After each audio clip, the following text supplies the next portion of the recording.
जीवनसाथी.com हे विवाह संकेतस्थळावर महिलांना आपल्याकडे आकर्षित करत त्यांच्याशी लग्न करून मग त्यांची आर्थिक फसवणूक करणाऱ्या महाठगाच्या कर्जत पोलिसांनी मुसक्या आवळल्यात।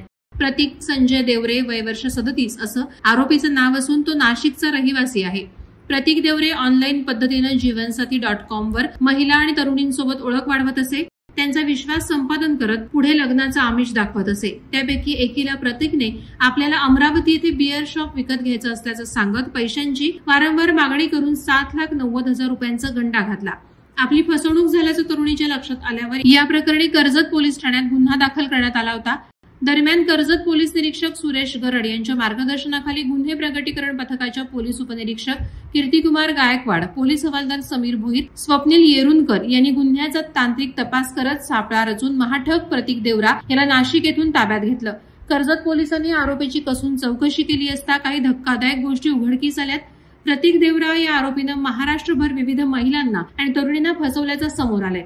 त्याच्या विरोधात इतर ठिकाणीही गुन्हे दाखल असण्याची शक्यता पोलिसांकडून वर्तवली जात आहे। वादळवारा लाईव्हसाठी आनंद सकपाळ, कर्जत। नवी मुंबई व रायगड जिल्ह्यातील ताज्या बातम्या आणि घडामोडींसाठी सबस्क्राईब करा वादळवारा लाईव्ह चॅनल आणि दाबा बेल आयकॉन।